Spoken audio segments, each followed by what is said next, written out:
Hi viewers, in this video we're going to talk about the 2024 Netflix movie Rebel Rage. We will discuss the movie story, summarize the plot, and explore the cast and characters. Additionally, we'll cover the movie production detail and box office performance. Finally, I'll provide my personal reviews. So let's begin with the movie story. Writer-director Jeremy Saulnier wastes no time getting right into the heart of this excellent new thriller Rebel Rage. A reminder that the director of Blue Room and Green Room is one of our best working filmmakers when it comes to tense tales of good vs evil. In the first very scene, Terry Richmond, plays by Aaron Pierre, a future superstar if there are any such things or cinematic justice, is knocked off his bicycle by a cop car. The small problem with the interaction that follows is that Terry is taking a sizable amount of bail money to spring his cousins from behind bars. So the cop sees an opportunity to seize it, according to the coffins of a corrupt small town operating being run by the slimy chief Sandy Brini, a great Don Johnson. The shady backward cops, played well by David Damnon and Emory Son, almost look like they are going through the motions, just taking something from someone they think they will not be able to fight back. They don't know Terry. The conveys of Rebel Rage expect to conclude a court clerk, AnnaSophia Robb, who tries to help Terry, and even Small Rose, plays by Steve Zazis and James Cromwell. But almost everything you need to know is contained in the first scene, a wonderfully taught way to open a thrill. Shot with precision by David Gulaco and cut rhythmically by Saulnier himself, it's a prologue that jolts the viewer to attention with its tense reliability and casual horror. How many times have these cops pulled this trick, and how could Terry possibly get his money back in time to save his cousin from what could be a death sentence due to the danger he faces behind bars? Again, Saulnier is working with a basic good vs evil contact like the punk rosier Nazi structure of Green Room, but the imbues this one with echoes of both 80s action movies and classic western. Terry is the man on a horse who just happened to ride into the wrong town. To his credit, Terry tries legal resources, going to courthouse and even the police station to file a report about being robbed by cops. Of course, that doesn't work, building to a strangely well-directed sequences with Chief Brown discover he may have underestimated his particular opponent. It also contained perhaps the best use of Wikipedia in a thrill to date, as an officer played by Jasny G reads about who exactly her boss has been missing with a few seconds too late. Saulnier clearly rises the stakes with each scene eventually getting to satisfying shoot 'em up action that reveals his gender.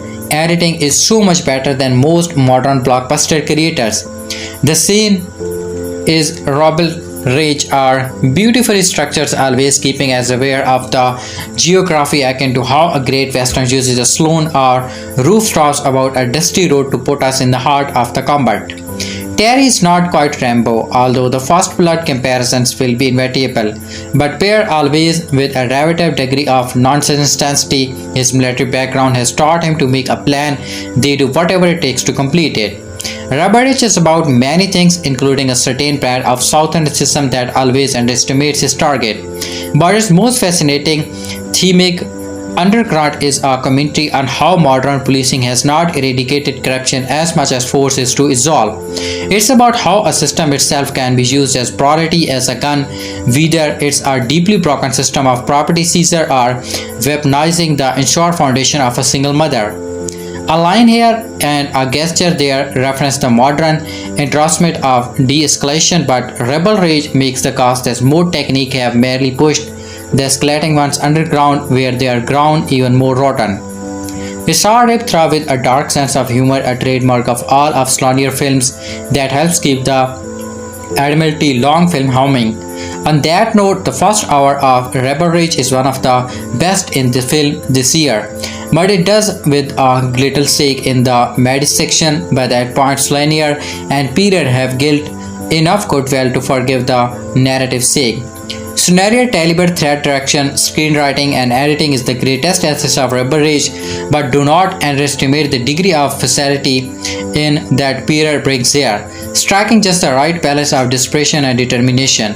It takes the farmer to challenge an entire police force of well-armed idiots. It takes the latter to succeed. Pierre has been memorable before in Brother and the Underground Railroad, but this is the best work to date from an actor I suspect we will seeing for quite some time. Most of all, Rebel Rage is just a reminder of how thrilling it can be to see a genre piece with this level of artistry, as we came out of a movie season that's often built around poor, escapist entertainment and into the time of the year in which movies with serious subject matter vie for award attention. It's confirming to know there's a filmmaker out there named Jeremy Saulnier who knows how to do both. This movie is streaming on Netflix. The latest picture, Mud Delayed, from acclaimed US director Jeremy Saulnier, Blue Run and Green Room, his other work, finally launches on Netflix. With the charismatic British actor Aaron Pierre, a creditable replacement for John Boga, who adopted exit the project in 2021 due to family reasons. And for the first third at least, Rebel Rage works brassingly well following premieres formidable ex-Marine Terry Richmond as he forces off against the corrupt police department of a small town in Louisiana. But despite Pierre's impressive physical presence, seriously give this man an action franchise a sap. Spark is poured from AnnaSophia Robb as a sympathetic junior court official and a lavishly obnoxious turn from Don Johnson as a ruthless, blind police chief. The film runs off a momentum, finding itself ensnared in a needlessly complicated web of intrigue and administrative shenanigans. Now let's talk about the main cast biography. Aaron Pierre, born 7 June 1994, is an English actor. After training the London Academy of Music and Dramatic Art, Pierre gained recognition for his role as Devon in Crypt and later as Caesar in Barry Jenkins' The Underground Railroad. He continued to build his career with performances in M. Night Shyamalan's Old 2021 and upcoming Mustafa the Lion King 2024, where he voices the character Mustafa. His recent work include Rebel Rage, a thrill director by Jeremy Saulnier. Early life. Pierre was born on 7 June 1994 in Brixton, Greater London. He is Jamaican and Sierra Leonean descent. He participated in athletes at Spring as a child and developed an interest in acting as a teenager. He joined the Croatian Young People's Theatre. Once he moved areas, he took performing art at Lewisham College before going on train in Toronto and at the London Academy of Music and Dramatic Art, graduating in 2016. Early work. Pierre appeared in 2 episodes of the BBC One series The A Award and played a Roman soldier antagonist in Series 1 of the Aki Atlantic series Britannia in 2018. He began starring as Devam in the sci-fi series Krypton. The same year, Pierre started as Cursino in Othello at Shakespeare's Globe. For his performance, he received an Ian Creston Award commendation. He played the king opposite Lenny Henry in the 2019 production of King Hedley at the Theatre Royal Stanford East. Our second main character is AnnaSophia Robb. AnnaSophia, redirected, is for people with a familiar name. See AnnaSophia here. AnnaSophia Robb, born December 8, 1993, is an American actress, model, and singer. She began as a child actress on television, making her feature film debut in Because of Wind Taxi 2005, followed by the supporting role of Violet Beauregarde in Tim Burton's Charlie and the Chocolate Factory 2005. Her performance as Leslie Brock in The Bridge of the Trebathia 2007 garnered her recognition and praise and 2 Young Artist Award. She receives wider recognition and praise for playing surfer Bethany Hamilton in the 2011 film Soar Purfer and the lead role of Carrie Bradshaw on the CW series The Carrie Diaries 2013-14. In 2019, she played the role of a Gapsy Blanchard neighbor Lassie in the Hollow Ministries The Act. Early life.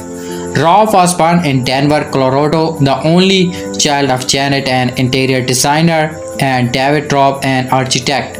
She was named after her material creator grandmother AnnaSophia and her partner grandmother Anna Marie. Robb is of Danish, English, Irish, Scottish, and Swedish descent. She grew up in a devout Christian home and was home chocolate. She started taking an interest in acting and began by performing in front of people on her church stage. She completed in dance and gymnastics for 4.5 years but quit to focus on acting. She attended Arapahoe High School in the Chintai, Colorado and graduated in 2012. Her career. At age 8, Robb was courted by an agent and she and her mother drove to Los Angeles. After several auditions, Robb was invited to appear in a national commercial for Ball Stools. After appearing in a commercial for McDonald's, Robb had a small role in Number 1 Fan, an episode of the television series Drake and Josh. Her first major role was the title character in the television special Samantha, an American Girl Today.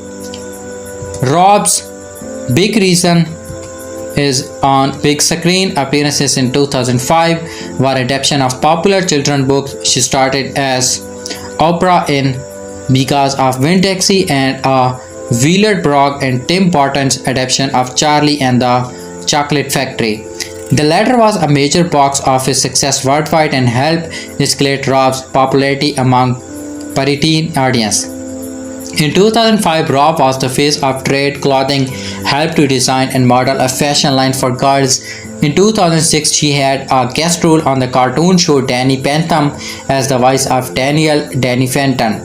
Robb played Leslie Brock and played Tabitha with Josh Hutcherson when opened in US Theatre on February 16, 2007. She recorded a song for the soundtrack titled Keep Your Mind Wide Open, and the accompanying video received rotation on the Disney Channel. The song peaked at number 19 on the Billboard Hot 100 during the week of March 1, 2007, giving Robb her first charting single. Robb was a fan of the book before being cast in the role, saying that it touched me in the way I had not been touched by a book before. Jeremy Saulnier, director of the such films as Blue Ruin, Green Room and Hold the Dark, is our grandmaster of the slow burn action movie. He resists constraint of the beatdown and the shootouts, opting instead to let anticipation work in its magic. His film feels spectacularly violent because we spend so much time imagining all the memes to come. In that sense, Rebel Ridge, now on Netflix, might be his tightest, most characteristic work to date. It's all about a man trying to avoid violence, and the more he avoids it, the more our bloodlust grows. Rebel Ridge has the classic satire of a western. A stranger rides into town and immediately finds himself entangled with a corrupt authorities. Throughout the setup has also worked for plenty of crime dramas ranging from First Blood to the Jack Reacher stories. This time the writer is Terry Richmond, a former Marine whom we first see speeding down a country road on a bicycle before the local cops knocked him over with a car and detain him. The police sees a giant sword of cash from the backpack. Money is rushing to bail out his cousin, who is being held on a minor drug charge. The catch is that his cousin, who has once a cooperating witness in the murder trial of a gang leader, is being transferred in 2 days to state prison, where he'll be a dead man walking. Terry cannot allow that to happen. It's all quite infuriating. Terry has done nothing wrong, but he is manhandled and brought low, and his money is taken, and we are told this is all legal. Clearly taking a coup from his crawly laid-back thieves, Don Johnson, the smoke cop smirk with the full knowledge that Terry cannot really do anything about this, despite the fact that he is walking all of a man with arm the seas of Toripotas. As an actor, Pierre Cretan assets might be his eyes. Even as he tries every resource seemingly available to him, we can sense Terry watching, calculating, planning. The generic spin of Rebel Rage is that our hero's special set of skills have mostly to do with disarming and disabling attackers. I would be a comics guy to call him a man of peace, but he is always looking to defuse the situation. which creates an enjoyable, unbearable tension between what he is being put through and what he is willing to do about it. We know this car is going to explode at some point and that none of this is going to end well for anybody. Most action flicks and thrillers are content to let their mechaguns recede into the background once the plot is set in motion. But Rebel Age at times seems to have been made specifically to inform the American Republic about the injustice of civil asset for future.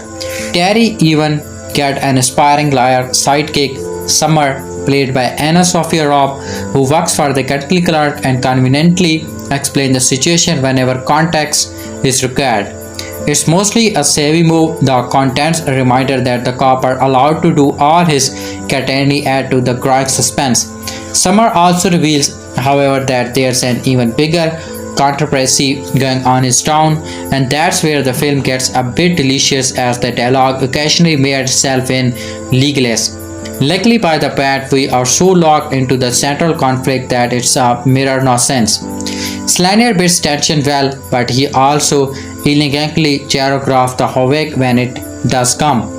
His steady camera moves and patient edits gain speed just enough to give us a rush of adrenaline. He is always careful to establish space because once we know what's going on and we are aware, the director can get really creative and that they are going to do one another. And again, anticipation leads to investment. Rebel Rage is not even all that violent, but the limb breaking and face plumbering in this movie are some of the most destroying in recent memory. The film managed to be both intelligent and visceral if only all streaming action programmer was the smartly made. Many movies have been made out soldier whose skill set proves out of the step once they re-enter the civilian world. Some of them treat those differences with empathy and insight, but more often than not, they leverage them for explosive empty action sequence. Rebel mostly falls professionally in the latter category. Written and directed by Jeremy Saulnier, Green Room, his next movies. The film focuses on a black soldier adds degrees of complexity to the conflict that erupts between him and local law enforcement in a small, mostly white town. But if racial politics, cinematic and otherwise promised Saulnier to treat him marginally more thoughtfully than most movie veterans. The filmmaker's obligation to gender formula and overshadowing those differences by the time the last empty explosive action sequence has unfolded. Aaron Pierre plays Terry Richmond, a veteran of the Marine Corps martial art program, who's knocked off his bicycle and detained by two police officers, Marston and Lane, while traveling to the town of Shelby Springs to bail out his cousin Mike. Marston as Lane confiscated the $36,000 in his backpack, indicating that he can make an appeal to recover it in the next several weeks. A delay that will send Mike to a jail since the deadline for the payment is the end of the day. Untreated, he visits Shelby Springs Police Department to repay Marston and Lane for the theft of his money. But before Terry can finish filling his claim, Chief Sandy Brown intervenes and offers him a last-minute opportunity to see Mike before he is driven to jail. Upon his return, Terry discovered that Chief Brown misled him. Mike is already gone. After learning how to get Mike put into protective custody from a helpful court clerk, Summer McBride, Terry overpowers Brown and several of his officers inside the chief's own station in order to get his money back to take to the courthouse. Throughout the siege doesn't solve the problem with Mike, it means to neither that it escalates Terry's conflict with local authorities, to the contrary. Brownie and his men becomes suspiciously helpful. The about face in their behavior only intensifies Terry's curiosity about the sleepy southern town, so he reconnects with McBride and begins to investigate that may really be going on while attempting to resolve the situation with his cousin. It feels irresponsible not to mention First Blood, the Taken films, and even stuff like Walking Tall that have mild version of the promise of tension.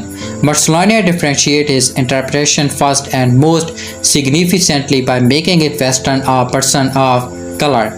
The choice impacts Terry's behavior from the first scene to the last, not just in restraining his well-earned expression at clouds and corrupt white cop while they are profiling and even policing him. But as the film progresses in the revenge he exacts with Thaw again fully justifies cast a different shadow on a black man's behavior than if he was white. Whether or not Saulnier's script means to do so internationally, Terry is constantly maneuvering to prevent white discomfort, both in the film and from the audience watching it, and Rebel Rage doesn't make it easy to determine if that's an act for ethics, progressivism, a black character so skilled and diplomatic to be able to expertly navigate white spaces. A black character so skilled and diplomatic to be able to expertly navigating white spaces are when that's most nostalgically regressive. Whichever of the two it might be, it drops the action of much of its intensity, not to mention the vulgar pleasure of watching corrupt resist receive a justifying violent comeuppance. As we learn nearly in the film, Terry is the surveillance polished fish out of streams of substances with his bare hands as an especially well-trained one as an instructor of military martial arts. But as cool as it may be for him to be able to disarm an opponent for eject the ammunition from a firearm with a blinding flick of the wrist. Those outcomes are comparatively less exciting when he is facing off against a small army of cops who are less afraid of using a hard R in public than they are of pulling a trigger. The number of action films that may be a deliberate point of avoiding the protagonist using gun violence in few, but among these what to do. Terminator 2, Judgment Day and The Rundown bake them into the characteristics and plot in a way that pushes the story forward. Here it feels like bumpers and blowing land getters. The destination may be the same, but the journey getting there is less risky and less exciting. That said, Saulnier's approach to the action is straightforward and clear, and there's not a lot of pizzazz. Viewers always have a clear sense of geography whoever Terry happens to be forcing off against the authorities.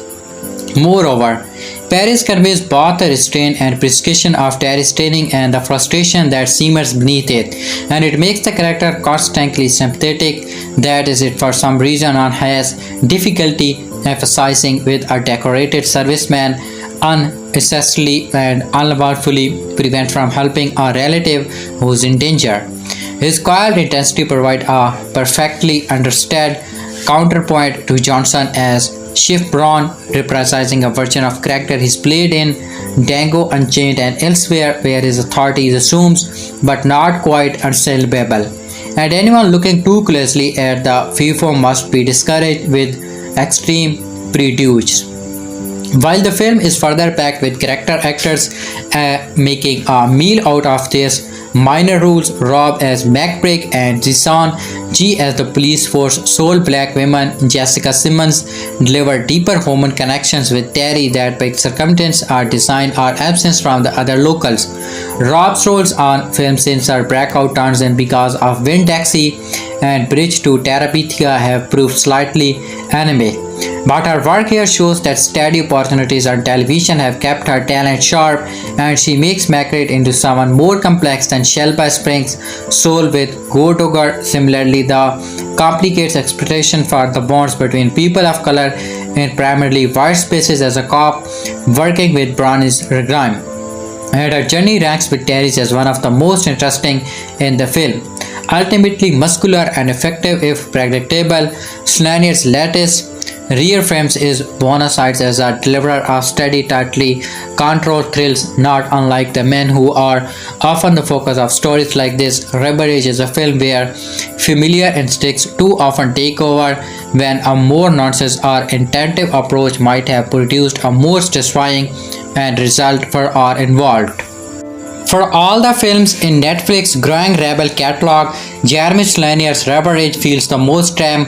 It's an unexpected thrill that creeps up on you, spoiling its tension for the perfect release. Best known for crafting brutal, grounding things like A24's Green Room, Saulnier managed to catch us off guard yet again, but this time his protagonist is not a helpless underdog but an intelligent predator biding his time.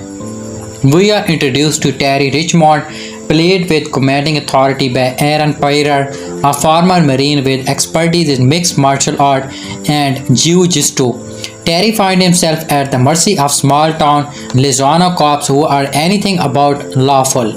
Which begins as a bicycle ride into town turns into a pathetic nightmare after Terry is wrongfully detained by two corrupt officers.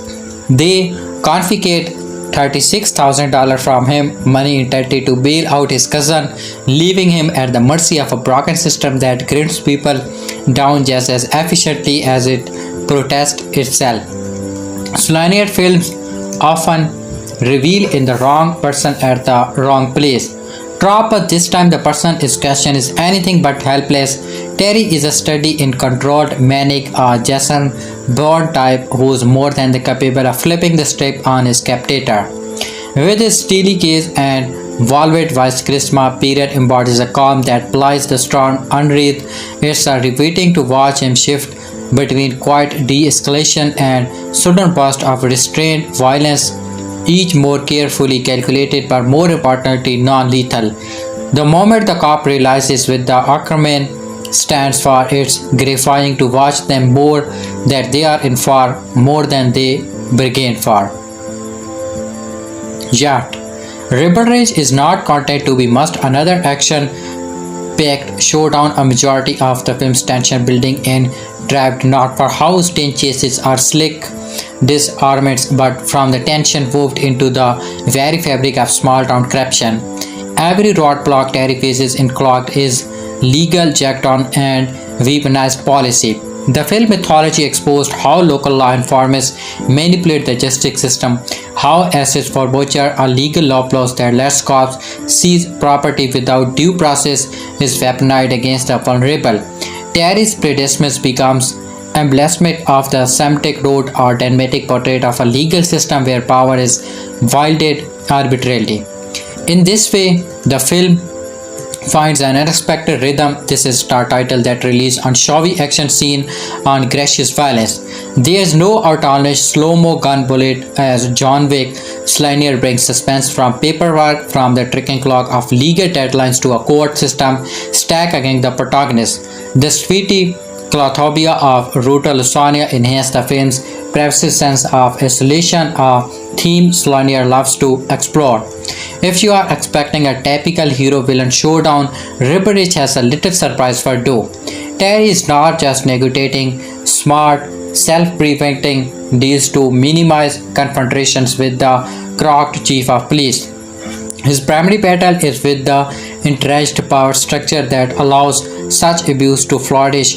The true horror isn't the threat of police brutality, although there's a plenty of that, but the fact that the violence is merely a symptom of a larger, deeply entrenched disease. Now, the movie is what's also refreshing about Rebel Rage is how it leans into the protagonist's strength without undermining the tension. He's not a PTSD ridden vagrant or a punk rocker trapped in without underestimating the tension. He is a Nazi stronghold. He is highly capable or more supernaturally so, but the captain doesn't listen with stakes as Saulnier interested in glorifying his martial prowess.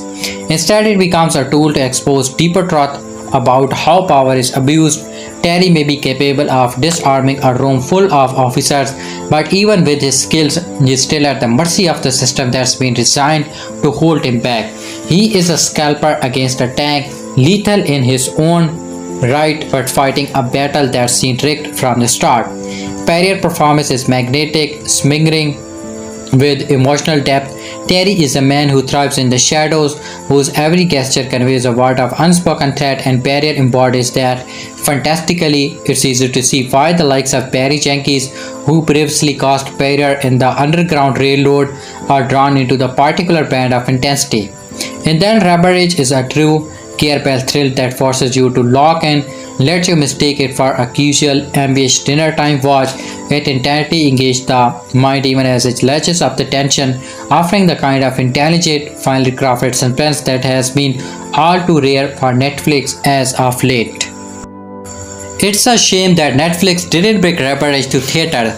Because it puts almost everything is playing on the big screen right now too. Well, shame. What better way to end the summer movie season than with a carjack mainstream action thrilled as a politically resonant and is breathlessly suspenseful. Jeremy Saulnier, the film's writer and director specialized in such gender anomalies nearly a decade ago, he foreshadowed the rise of white nationalism in Trump's America with Green Room, a terrifying punk rock rage match whose violence comes to look both nightmarishly prophetic and its literal dashballing of neo-Nazi scum graphically terrifying. Now Saulnier has made a one-man army movie there the bad guys are supposedly reformed cops using legal protocol to abuse their power. It's basically first blood of the ACAB age. Saulnier right ends the cross immediately. No sooner have we made Terry Richmond biking down a background with Aaron Pierre blurring in his eyes. He is an internationally launched out of his seat by the cruiser trailing him. The opening sequence plays tensely on the audience knowledge first our scout head of the danger flashing lights to often pretend for Americans of color. Politely complying with the officer's rating of bongos, evading arrest charge, Terry performs a delicate dance of asserting his right while taking or not to get his head blues off. But he cannot entirely suppose his outrage when the two cops uncovered and seized $36,000 in cash from his backpack under the shaky resist pretend that it might be a part of a drug-related conspiracy. This cannot be legal, be motored unfortunately in too much of the country it is. The stakes and suspense steady mount from here. The money, as it turns out, was for bail, picked up on misdemeanor possession. Terry's cousin is forcing transport to a state prison, a development that can put the younger man's life in danger given his earlier cooperation with a gang-related homicide case. So Terry goes to get the money back and quickly runs afoul of the good-ball police chief of fictional Alabama town Shelby Spring. The cowboy landman is placed is a subversive bit of star casting by one-time TV Knox Don Johnson. Beyond the Miami Vice Association, it's a superb felicious performance that dirty cops as pretty local tyrant offended by any challenge to his absolute authority. Does it qualify as a spoiler to say that Terry is not exactly an ordinary citizen, or that the boy in blue have mistaken a lion for a lamb?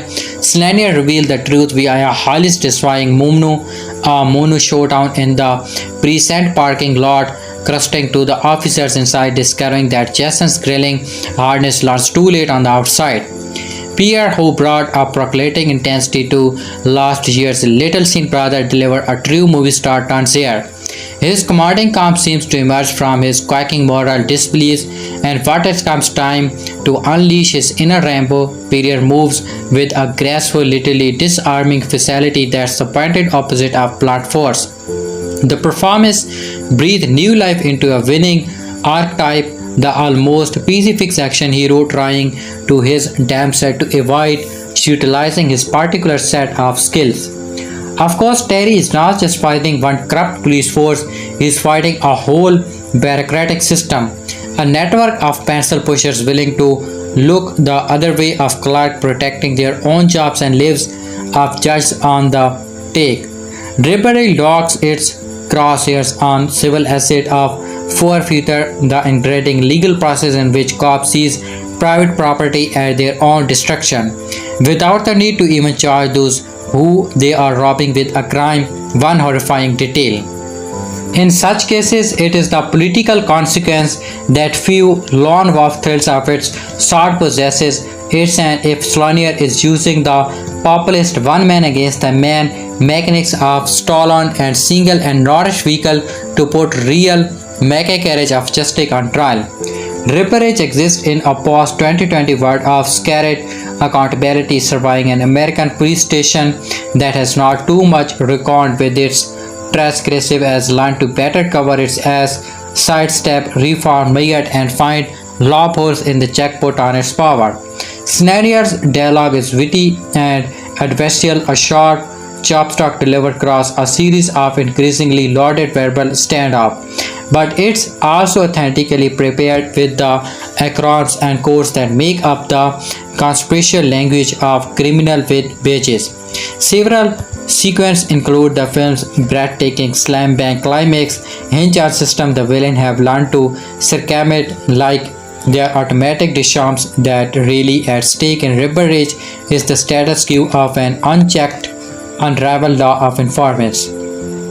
Some aspects of the film are conventional to fall. Terry's sole ally in his struggle against the corrupt authority is budding liar with a consequence and a custody battle like the heroine of a forgotten John Grisham novel.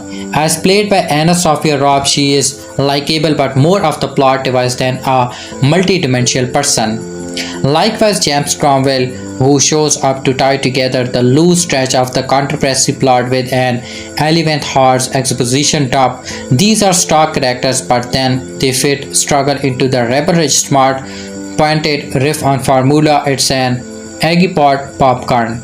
Like most of Saulnier thrills, including the grimly comic Blue Ron and the Just Plain Games Hall the Dark, this one is a steady escalation, steadily simmering a conflict between two opposite parties to an explosive ball. But it's also about escalation, which is to stay. How the police and military approach a potential violent situation, lowering the temperature, or trying to resolve it with pure force. Rebel Rage delivers the goods when the time comes. The final is a chaotic place of crossfire and emotionally satisfying for it. But the thought power of the movie lies in what one character calls the passing context, aka the theater and intimidation and negotiation that pervades the shooting. The calm before the storm, that's where the action is at the Jeremy Saulnier movie. Green Room director Jeremy Saulnier returns with his most accessible and maybe most entertaining thrill chat about an out-of-town played by the terrifically demanding Aaron Pierre, who gets stripped by some cops liner their pocket via a civil asset forfeiture operation. The power struggle that follows suggests the 21st century answer to Sylvester Stallone's initial outing as John Rambo. First Blood, that is down and dirty action movie that's also a pointed political statement about America.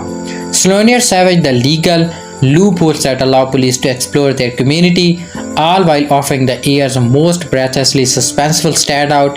It's what a modern crowd player could be: smart, gripping, and about something.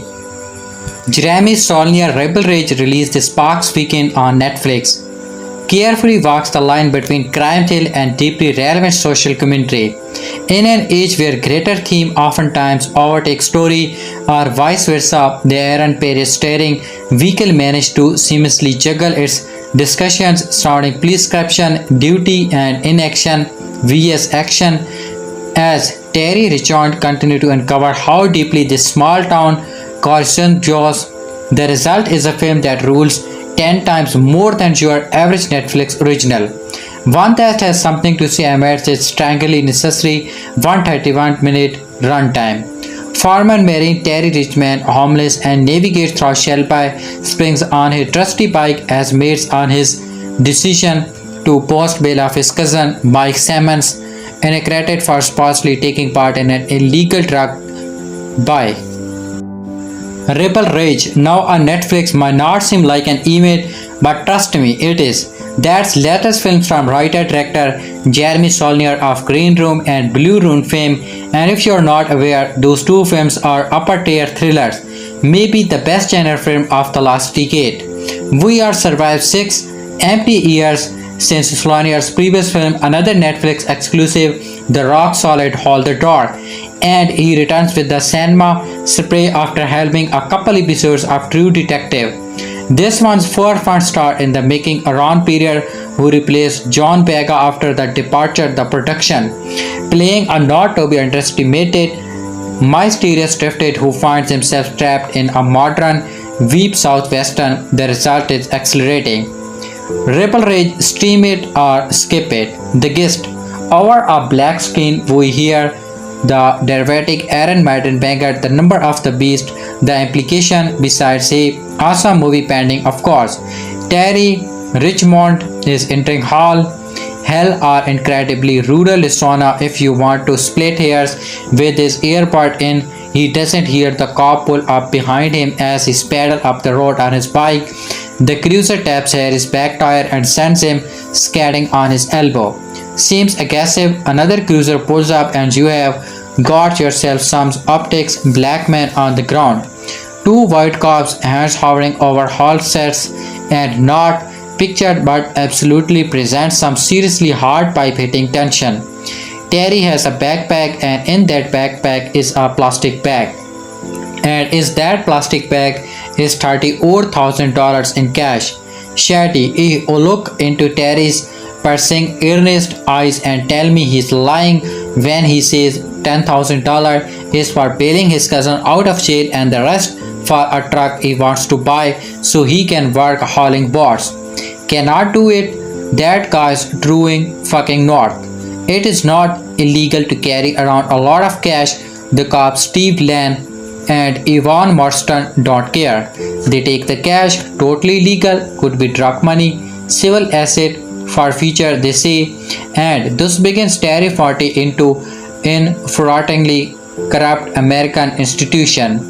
Not that this film is about navigating the bureaucracy, Terry is too huge and cut and too much of a speak softly and carry a bag brush type to be the protagonist of a talkie drama. He wants his money back so he can calmly walk into the Shelby Springs cop shop and tries to file a report for theft, citing Officer Lane as the suspect. He knows he's opening a can of worms but he can handle himself and think on his feet, and soon enough we learn that he is an ex-marine from the MCMAP program. Look it up, the cop is in the movie here too. Some of the worms in this can, well, there's a tobacco-spitting arrogant cringe police chief Sandy Brown, played by Don Johnson as a protagonist, court clerk Summer McBride, played by AnnaSophia Robb, as an ally, and where does the local judge, played by James Cromwell, land? Not saying it's complicated anywhere, but you just know this shit is going to get this real thick quick. What movies will it remind you of? Plenty of well-justified comparison to First Blood here and the Clint Eastwood western that were inspired by Kurosawa's samurai stories. Performance worth watching. Have you ever watched a movie fronted by an absolute laser of a human being? That's a pair in Ripper Ridge. And Johnson is his perfect foil. I love to hate his smirking sleaze shark who's absolutely deserved to be started by the laser. Memorable dialogue. You want the bed of exchange? Summer, what about taking fuel away from the fire? Terry, it's difficult now. Summer, how so? Terry, we are the fire. Or do you want the withering onliner? Terry, it's gotten out of hand.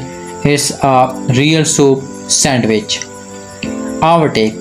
Saulnier is a master craftsman, integrating technical, precise, vexional action into a deliciously knocked story that wrestles with institutional rot in American policing. Rapid goes deep into the corruption swamp, and it's infuriatingly plausible within existing civil asset forfeiture laws, which strike me as being worked simultaneous with legal stealing. In a nutshell, cops only needs a speaker, not proof to seize asset, but this is no message movie, rather it primarily currency is suspense, which Saulnier slitty put his scratch over the course of 2+ hours. The score pumping beneath a series of unexpected dramatic development like an accelerated heartbeat. Saulnier directs in a manner that forces you to set it up and pay attention. I was riveted. Parrot could not be more strongly on pat, which Saulnier intend to invoke memorable gender work working forward from Yojimbo. The actor side reflect a character of high intelligence who knows he can use his physical account to improve his way into and out to intense scraps. Why is he that way? Don't ask, bro. The less we know, the more surprising the guy is. We just know he's capable of some shit. It's all here is this aura, his presence, but experiencing precisely how he executed on the fly in the film's greatest thrill. The subtext of watching a guy like Terry work don't make assumption about anybody, they just might surprise them in one direction or the other. Our call, steam it. Saulnier is the filmmaker from main control of his work. There are no soft sandwich in this filmography. Rebel Ridge is on Netflix. Now let's talk about the full cast and crew of the movie. The movie is directed by Jeremy Saulnier. Writing credit also goes to Jeremy Saulnier. Cast: Aaron Pierre, played by Terry Richmond. David Randman, Officer Evan Marston. Mornicon, Officer Steve Lane. Oscar Cale, Skinny Guard. AnnaSophia Robb, Summer McBride. Ray Williams, Defendant. Steve Zissou as Elliot. Daniel H. Chong as Kin as Daniel Chong. Dana Lee as Mr. Liu. Zed Sang-ji as Officer Jessica Sims. Don Johnson as Chief Sandy Brownie. C.J. Japlan as Mike Simmons. Matthew Rimmer as Foreman. Brandon Cross as Construction Worker. Victor Elihiju, Bricklayer. James Cromwell, Judge. Chelsea Brand, Paramedic. A.I. Vicent, Corrections Officer. Terence Rossmore, Mariner. Lizelle Nepko, Victoria. Ronja Johnson Dancy, Principal. Charlie Talbot, Teacher. Harlan Miller, Scott Dad. Clayton Cooper, Ben. Caleb J. Thager, Officer Miguel. Jordan Thoma, Officer Barnett. Angela Griffith, Nurse. Ia Vions, Boy Scout. Claire Forstana, Parent, uncredited. Bobby George, Construction Worker, it's also uncredited. Lisa Matthews, Townsperson. Robbie Mitts, Snowcone, Shop Boy. The movie is produced by Macon Blair as executive producer, Tamara Cachrane as associate producer, Daniel J. Hoffner as executive producer, Ketora Castine as executive producer, Neil Cobb as producer, Lewis Lovegrove as executive producer, Lewis Lovegrove as executive producer, Jeff Royals as executive producer, Jeremy Saulnier as producer PGA, Vincent Smino as producer, AnnaSophia as producer. Music by Brock Blair and Will Blair. Cinematography by David Kulibo. Direction of photography. Editing by Jeremy Saulnier. Casting by Francis Misler and Molly Ross. Production design by John P. Goldsmith, Ryan Warren Smith. Art direction by Chris Crane, Kelly Corley, Jeremy Vosley. Costume design by Amanda Ford. Makeup department: Lenbury Hackpot, hairstylist. Alana J. Hogg, makeup artist. Ashley Kent, third makeup artist. Eva Losh, key makeup artist. Kelly Muldoon, hairstylist for Don Johnson. Jessica Needham, makeup department head. Stephen Proti, makeup effect designer. Annie Saltry, makeup artist. Jennifer Zero, hair department head. Jamie Turner Jr. as barber. Misha Wade, key hairstylist. Production management: Line Appeal, junior production manager. Anthony Brancio, post-production supervisor. Adam Falk, executive in charge of production. Matt Levin, executive in charge of production. Edrica Superber, production supervisor. Sam Tichler, junior production manager. Second junior director or assistant director. Chris Kroll, first assistant director. Daniel Kleinpeter, second assistant director. Art department: Christy S. Bashir, set decoration coordinator. Lachlan Bastian, graphic designer. Seth Caffrey, consultant and designer, tattoos credit only. Thametheus David, carpenter. F. Scott Granfield, construction coordinator. Laura Grosbeck, construction buyer. Catherine Hagen, art production assistant. Daniel Holloway, lead painter. Kat Hebe, prop maker. Vince Palance, lead man. Logan Ledford, graphic designer. Lincoln Leadliffer, set designer. Tivek Levy, graphic designer. Longresari armorer. London Loot, storyboard artist. George Sands, plasterer. Change Scarfield, property assistants. Michael John, set dresser. Maria Sanger, assistant set decorator. Sunny Mae Smith, art artist, children. Susan Smith, art department coordinator. Nina Spring, set decoration buyer. Jessica Stump, set designer. Eric Van Haren, construction coordinator. Taylor Weeks, on-set scientist. David O'Watley, Senetic plasterer. Jason Caffin, painter. Chris Crane, illustrator. Sound department. Leslie Bloom, Foley artist. Sean Brennan, Foley artist. Ryan Collison, Foley mixer. Ian Keymore, dialogue editor. Justin Ditch, additional sound mixer. Ryan Ferris, boom operator. Murius Klepsinski, sound designer, supervising sound editor. Samuel Ninach, re-recording mix technician. Kinon Nagy, full mixer. Natasha Nobry, coordinator, sound post. Tom Isaac, re-recording mixer. Elisa Polly, dialogue editor. Ronnie Pletcher, Foley editor. Emily Polliard, utility sound technician. Alex Stott, mix technician. Alex Stalinori, ADR mixer. Annie Taylor, Foley editor. Drew Webster, re-recording mixer. Chris Welker, production sound mixer. Alexa Zimmerman, ADR editor. Special effect by Dennis Bontembar, special effect technician. Troy Collins JR, special effect. Donnie Dean, special effect coordinator. Santana Dean, special effect technician. Elias TJR, special effect foreman. Christopher Duntmore, special effect technician. Maria Goldsman, special effect assistant. Skylar Carson, special effect foreman. Derek Hills, special effect technician. Liam Hope, protagonist effect. Matt Kutcher, special effect supervisor. Zach Kutcher, special effect technician. Chuck Lucia, special effect. Grit McNeil, special effect technician. Mike Miller Jr., special effect technician. Justin Kane Miller, special effect technician.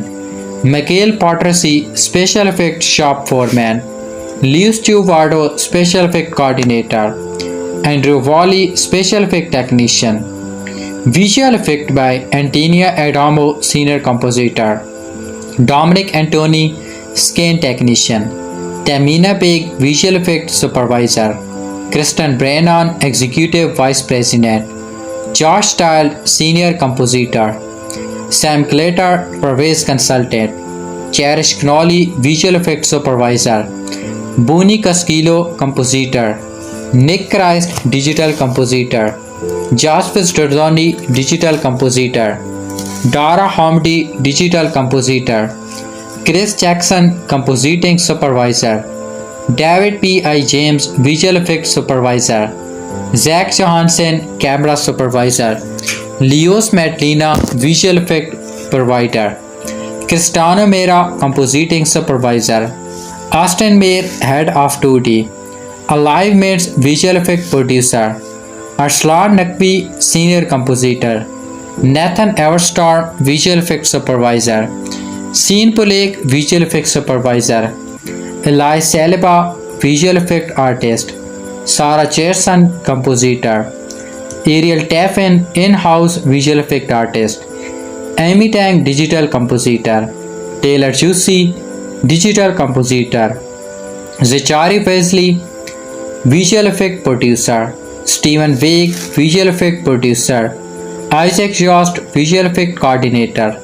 Stunts are played by Tate Barbara, Stanton Britt, Dantania Bryant, Matt Kipro, Karis W. Clark, Lex Tamis, Corey McMayer, Mark Dobson, Tony Duno, Joy Dradden, Jeff Calpin, Jay Heron, Lancy Moshett, Kevin Reid, Preston Scratch, Kevin Scott, Tim Stars, Ashley Stave, Jordan Thuma, Gino Goldart, Kathy Woolard, Stunt Coordinator, Nico Woolard, Stunt Coordinator, Ned Youssef, Stunts, Camera and Electrical Department, Kayla Jane Adams, Electrician, Mikhail Ablom, Additional Camera Operator, and Reese Pilstores, Second Assistant Camera, Ryan Gablin, Grip, Joy Chiaplon, Best Boy Electric, Mark Clancy, DIT, Joseph Estate, Drone Camera Operator, Matthew Wing, Loader, Ryan Chris, Key Rigging Grip, Ted Craig, Grip, Matt Cordy, Remote Head Operator, Joseph Hoskins, Grip, Nathan Hare, Lighting Technician, Taylor Higgins, Loader, Richard T. Hoover, Terracon Operator, Adam Christopher, Camera, Michael Nucleed Kowalski, Lighting Technician, Patrick Kroll, First Assistance Camera, Patrick Rivali, Second Assistance Camera, Bruce Lawson, Key Grip, Matthew Leslie, Second Assistance Camera, Andy Lewis, Grip, John McLeod, Chief Lighting Technician, Catalina Minakal, Camera Lighting Technician, Saint Manny, Second Assistance Camera, B Camera, Dukan Moore, Pursuit Crane Operator, Baron Smapi Mullins, Rigging Grip, Joseph Nazio, Lightning Console Programmer, Nick Licoli, Key Grip, Joy Landis, Best Boy Rigging Grip, Peter Person, Second Assistance Camera, Jack Patterson, Grip, Stephen Pezzanti, First Assistance Camera, Patty Print, Still Photographer, Nick Pamerlock, Rigging Gaffer, Andy Ryan, Gaffer, Derek Isubel, Video Assistance Operator, Matthew Simchi, Best Boy Grip, Marian Schwarzberger, Grip, Matt Anderson, First Assistance Camera, Daniel Vicorn, Drone Pilot, Jim Weir, Best Boy Grip, Reoper Wildern, Best Boy Electric.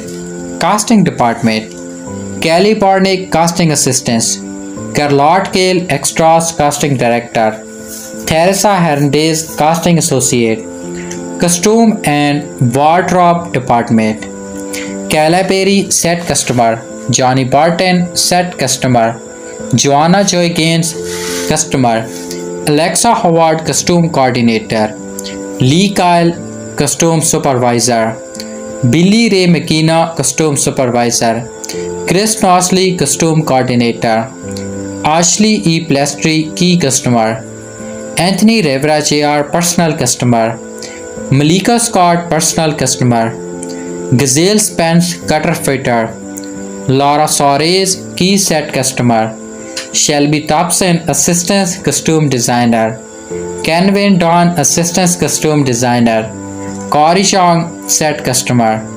Editorial Department: Andrew Bigland, Additional Editor, Lone Cogliano, Operator Next Lab, Justin DeLong, Colorist, Sam Fisher, Color Assistants, Halima K. Gliam, Additional Editor, Nicholas Hosson, Colorist, Michael Mawson, Device Producer, Josh Matthews, DI Post Coordinator, Britt Piers, Device Producer, Stephanie Thompson, Second Assistant Editor, Johnny Van Boskret, Digital Intermediate Producer. Location Management: Kendall S. Leeson, Assistant Location Manager, Angel Petrassi, Location Coordinator, Jamie Bolin, Key Location Assistants, Ruth Caffrey, Location Scout, Helena Chu, Location Scout, John Francis Collin, Assistant Location Manager, Alini Micha Filming, Key Assistant Location Manager, Jesse Hernandez, Assistant Location Manager, Darren Hopkins, Location Assistants, Magical Jarkett, Location Manager, Brownie Marketive, Assistant Location Manager, Patrick Meisel, Location Scout, Mars Del Sandro, Location Scout, Dawson Warner, Assistant Location Manager, Ryan West, Assistant Location Manager. Music Department: Nicolette Didia, Music Executive, Sarah Manicus, Music Clearance, Corey Milano, Music Editor, Brightward, Music Executive, Script and Continuity Department, Gerald Cowan, Script Supervisor, Mary Wilson, Additional Script Supervisor, Transportation Department, Todd Flynn, Construction 5 Ton, Randy Cannon, Transportation Coordinator. Additional crew: Cassandra Parker, Aaron Baker, Ian Brick, Savi Summer, Xavier Bear, Elizabeth Chambers, Bethlew Chanders, Erica Damon as Military Advisor, Lisa Ederson as Production Accountant, Julian Fargas as Construction Medic, Charlie French as Location Manager, Dylan Crowdy as Production Coordinator, Ben Georgery as Production Assistants, PJ Hines as Chef, Taylor Hardin as Production Assistants, Scoffy Hoffner as Production Assistants, Alexandra Hitchcock as stand-in and 40 double, Lessa Jalbox as second assistant accountant. The movie ending explained. Ripple Ridge director Jeremy Saulnier break down the film's ending action sequence. Saulnier's latest films after Green Room 2015 and Hold the Dark 2018 stars Aaron Pierre as Terry Richmond, an ex-marine who finds himself facing off against a crew of corrupt small-town cops while trying to post bail for his cousin. The Ripple Ridge ending sees Terry's confrontation with the cops come to a head in a chaotic shortcut, with Pye's character ultimately saving the life of David Denman's honest officer Evan Marston while taking down his corrupt colleagues. In a recent interview with a Netflix, Saulnier explained how that ending sequence in Ripple Ridge was pulled off.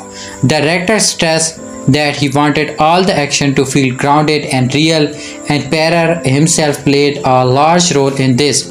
According to Saulnier, the scene in which Pierre quickly drags Stanton to safety behind a cop car was pulled off without any wire assistance. Regarding what he wants audience to take away from Ripple Ridge, Saulnier remains vague. I wanted to see a more realistic depiction of hand-to-hand combat on screen.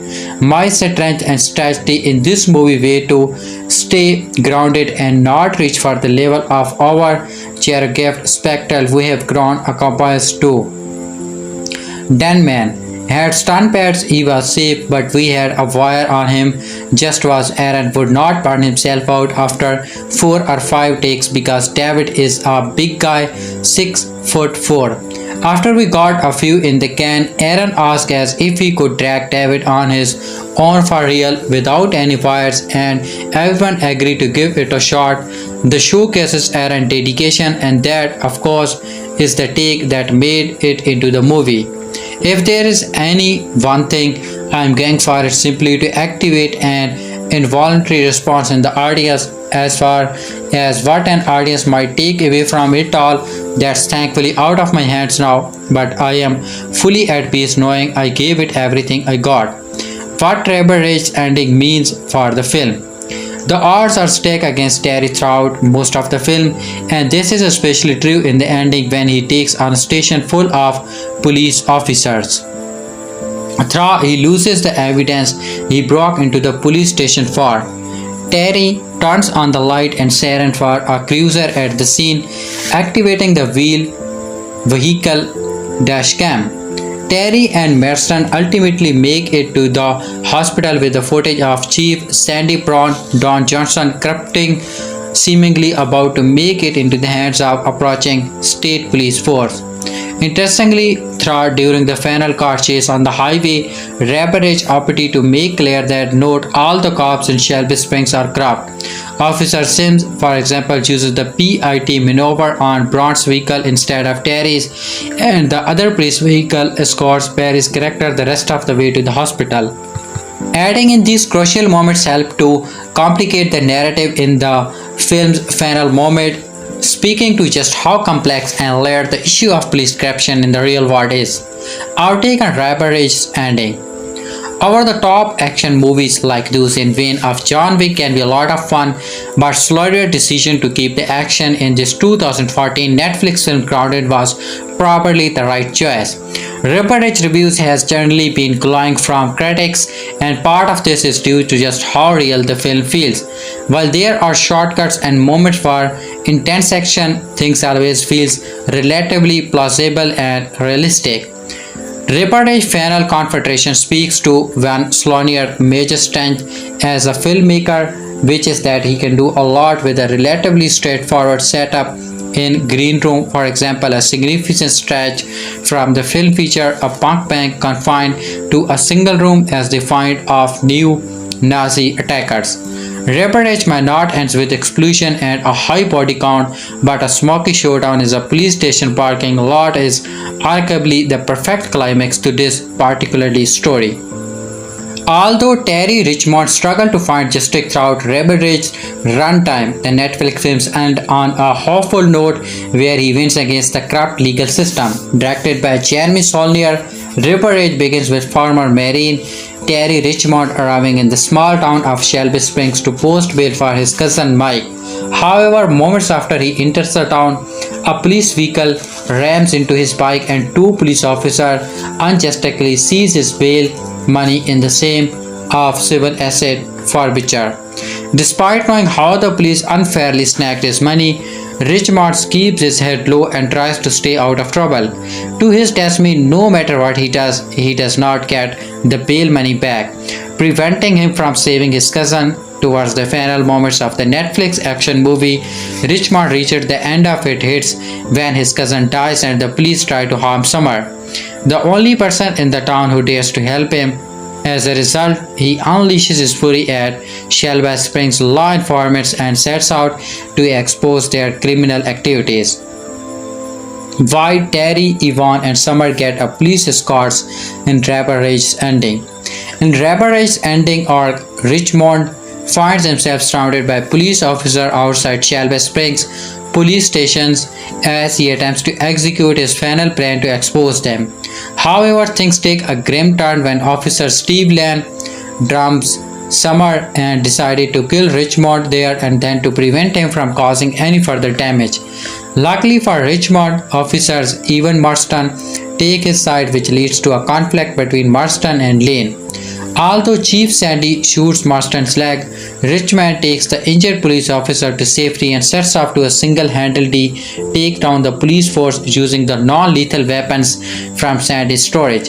He even managed to escape in a police car with Marston and Summer. However, a blow-up tire slows his vehicle down, allowing the police officers to catch up with him. To his surprise, instead of following Chief Sandy's order, Officer Jessica Sims drives Chief Sandy off the road and goes to his vehicle to arrest him. When Sandy shoots a loyal police officer like Evan Marston, the police force realizes he did not deserve this support. Meanwhile, the other police officers give his vehicle a police escort instead of attacking him. This established that even though the town's police force was in a Sandy Bruce criminal practice, they were growing increasingly frustrated about paying off for the consequences of this action. Therefore, when Sandy shoots a loyal police officer like Yvonne Marston, the police force realizes he did not deserve their support. They also noticed that Terry was putting his life on the line only to take Yvonne Marston to the hospital.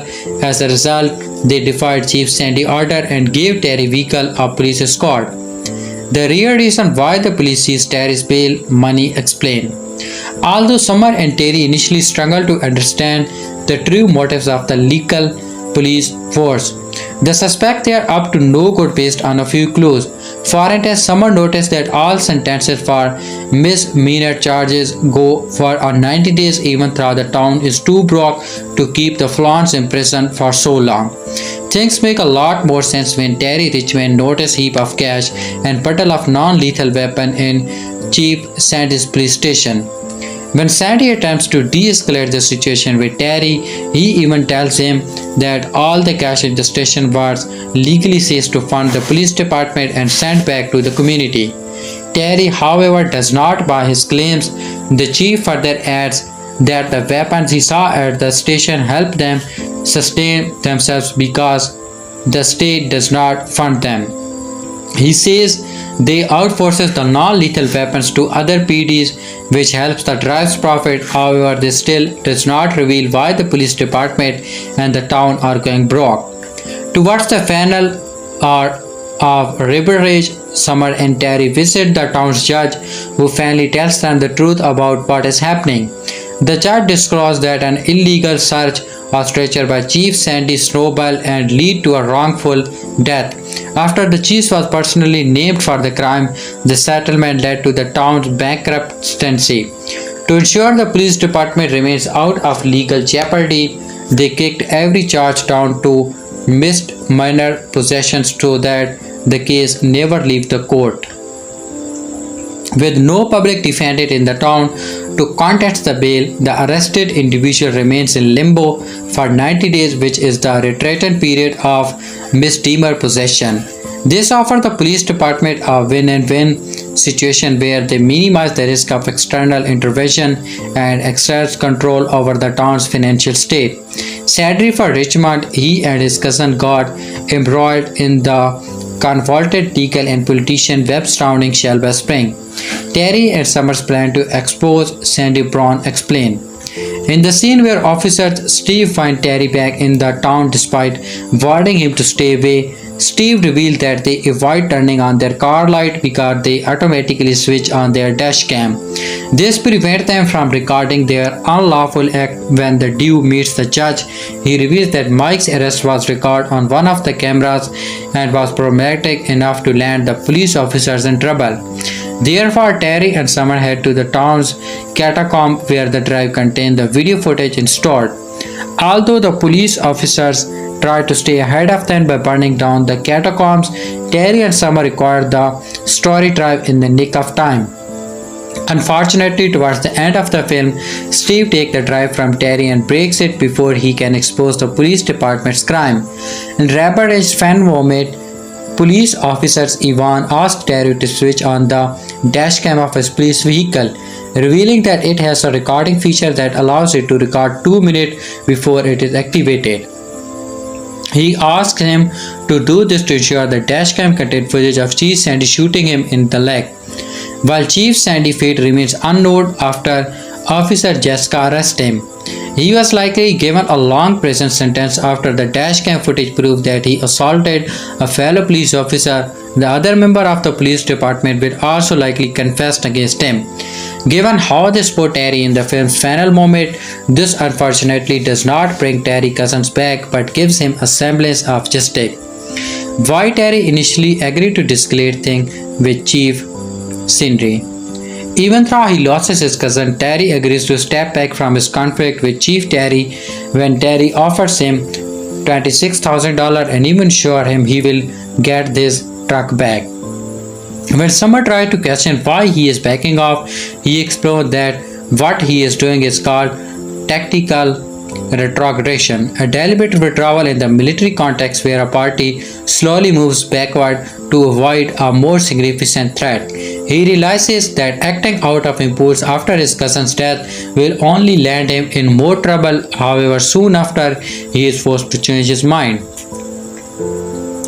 Who killed Terry's cousin Mike in Rebel Ridge? During his first interaction with Summer, Terry reveals that long before his cousin was arrested for possession of drugs, he was cooperating witness on a capital murder charge. Since the man he helped put away was one of the leading members of the gang to the state-run facility would intentionally put a target on his back. This is why Terry wanted to bail him out before he was shifted to the state prison. Unfortunately, after his money was unjustly seized, Terry could not bail him out, leading to Mike getting attacked by the gang member he helped put in prison. Why Marston team up with Jerry in Rebel Ridge ending? Throughout Rebel Ridge, Summer hints that she has a secret lead in the police force who has been helping her navigate that he has been happening in the town. Since he does not reveal his name, Terry codenames him Piso. When officers Ivan Marston goes out of this way to protect Summer and Terry in the film's final arc, Terry realizes he is Piso. The revelation is surprising because Marston rammed Terry's vehicle in Rebel Ridge opening moment before seizing his money. The fact that the protect him towards the end suggests that he has always been split between doing what is ethically right and following the unlawful method of Chief Sandy. Although he wanted to protect innocent citizens like Summer, he too was slightly drawn off the idea of acquiring more profit by maintaining his position in a corrupt system. However, when Officer Steve took things too far by struggling Summer and nearly killing Terry, he decided to take a stand. How Rubber Ridge ending set up a sequel. Rubber Ridge has an exclusive ending which reveals title to No Room for a Sequel. However, the film sequel could take the Jack Reacher route where Terry Richmond finds himself in a whole new town and he sets out to tackle a new set of criminal injustice and criminal activities. With his impressive screen presence in Rubber Ridge, Aaron Pierre proves that he can lead a full-fledged action franchise. Rubber Ridge's almost perfect Rotten Tomatoes score also proves its potential for expansion. However, Rubber Ridge 2's fate will ultimately depend on how well Rubber Ridge will perform on Netflix. Ripple Ridge has overtaken The Deliverance as the most watched movies on Netflix, with the action thread keeping viewers hooked through to its twist final act. Just as he's about to post bail for his cousin Mike in the small town of Shelby Spring, Terry, who replaced John Boyega in the movie, is pulled over by the cop who sees his money. Despite no proof of criminal activity, Terry attempts to get his money back but is stonewalled by Chief Sandy Brown, who claimed that his officers did was legal. With no hope for Mike if bail is not posted, Terry finds an unlikely ally in court clerk Summer. They soon discover what happened to Terry is no one-off accident and uncover a controversy at the heart of Shelby Springs. But what actually is happening and how did Mike get involved in it? If you got a bit confused by the movie's twist and revelation, we are here to help by delving into the events of Rubber Ridge, including its ending. So let's begin. The reason why Terry was so neat to get his cousin out on bail is that he was previously a witness in a murder trial. If Mike gets transferred to the state prison, Terry knows that he will be targeted and potentially killed. Unfortunately, that proves to be the case after Chief moves up for Mike's transfer and also refuses Terry's deal for letting him have $10,000 for bail while the police keep the rest. Mike is fatally attacked in prison and recognizes his error. The chief gives the money back and lets Terry leave town. Mike was just one of several persons arrested and left in jail for 90 days over the past 2 years in Shelby Springs. None of them were formally charged and all were arrested for offenses they don't have carry jail time. Summer is investigating the strange arrest and asks for Terry's help, but he just wants to get out of town. That is until Summer is targeted to stop her investigation, with the corrupt officers tagging her, putting her career at risk as well as the custody of her daughter. The chief is not actually doing anything illegal in Shelby Springs. Rubber Ridge is fictional tale not based on any true event, but civil asset forfeiture is a real life loophole in anti-drug regulation, allowing law enforcement to seize property from citizens if illegal activity is suspected, even if no proof exists.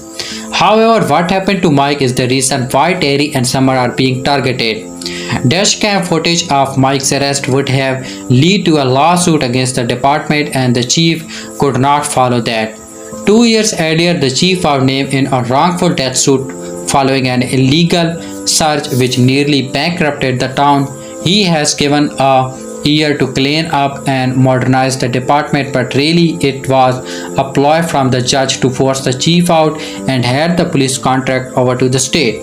However, the chief had other ideas and started to build a healthy stream of money through civil asset forfeiture, with the proceeds funding not only the department but also the town's payroll, public works, and more. It Mike managed to sue the department over his arrest and win, or it bankrupt the department and the chief would lose control. The reason he was being held for 90 days and with all the other people arrested and held for 90 days is that after that time, any dashcam footage is deleted if not legally requested for a court case. In order to expose the corruption in the Shelby Springs Police Department, Terry and Summer breaks into the count house to steal the dashcam footage stored on SD cards. They manage to fight them, but Summer is taken by Officer Lane. Terry sets up an exchange for the next day, which ends up going south when he mistakenly thinks Officer Sims is Summer's friend. Within the police, Sims destroys the SD cards and holds Terry at gunpoint before Officer Marston reveals himself as Summer's friend.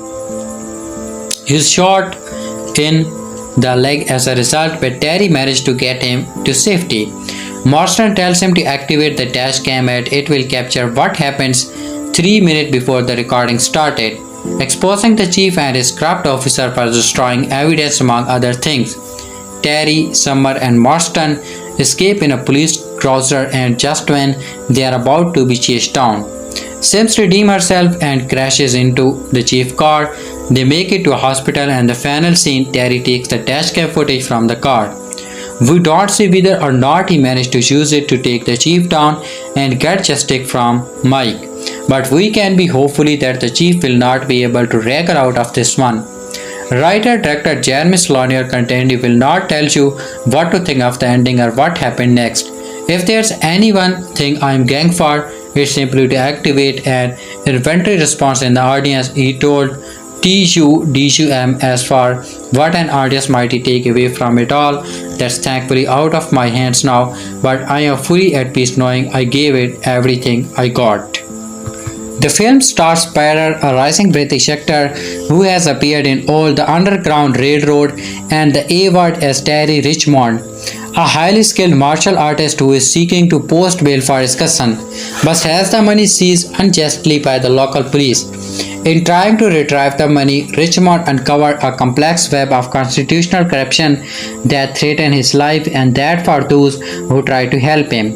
Rebel Rage is written and directed by Jeremy Saulnier and also stars Don Johnson as the local police chief, James Cromwell as the judge, and AnnaSophia Robb as Summer McBride, a legal clerk that sides with Richmond. In 2021, it was reported that John Boyega had walked away from the film mid-shoot due to family reasons, although the actor representatives later said claim he had simply walked away without telling producer were untrue. Rebel Rage ending explained is justice brought to the town of Shelby Springs when Terry Richmond has his cousin's bail money seized by the corrupt local police force. He challenged their authority, ultimately confronting the chief Sandy Brown. With the help of court clerk Summer McBride, Terry learns that the local force have been habitually detaining suspects for 90 days and seizing their money and arms without justification. Terry scored the bail for his cousin, released at all the expenses of the force, but the cousin is attacked by his fellow inmates at the moment of the release and later dies. Terry is offered a deal by police to leave town with the money they had taken from him, which he initially accepts. However, when police discover Summer's investigation of their corruption, they drag her and she realizes her own life in jeopardy. Terry returned to the town to help Summer and they decided to work together to bring justice against the local force. They confront the local judge, who confirmed that force and the judge have been conspiring to hold law-level suspects on misdemeanor charges and seizing their money as way of Brown to modernize the force, which he was forced to do after he was implicated in a wrongful death. Terry and Summer seize evidence from the police station retrieved that proves officers have been framing suspects in order to detain them and takes their cash, but Summer is apprehended. Terry pursues and offers the evidence in exchange for Summer at Rebel Ridge, but instead heads to the police station. At a showdown, it is revealed that Officer Marston, who initially arrested Terry, had been working undercover with Summer is trying to expose the corruption. Marston is shot in the leg by Bernie and the scene defances into a shootout. Terry and Marston escape with a drug Summer starting to come around. The police car they escaped has dashcam footage of Bernie shooting Marston, but has a flat tire and is caught by the other police cars. While in pursuit, Officer Jessica Sims, sympathetic to Terry and Summer's cause, rams Brownie's car off the road and places him under arrest. Terry arrives at the hospital where Summer and Marston can be tended to while he takes the dash cam from the car and sits with it in the waiting area, closing his eyes, finally ending some apparent justice for his cousin and the town's other victims.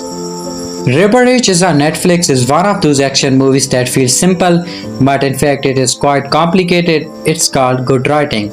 Written and directed by Jeremy Saulnier, River Rage stars Aaron Pierre as an ex-marine named Terry who takes on a small town cops after the unjustly seized Terry's cash. Intended to bail out his cousin from jail in this quest to uncover his personal property, Terry blows open a corruption conspiracy that takes back decades, and it turns out corruption conspiracies are complicated. Saulnier, who is also known for directing thrills like Hold the Dark, Green Room, Blue Ruin, managed to make it all make sense in the end, and he managed it in a 2 hour and 11-minute runtime, no less. That said, because no one wants an action movie banged down the technical dialogue, sometimes the movie moves a little too fast. That is especially true for the River Rage ending. If you're not paying attention, you are going to get lost.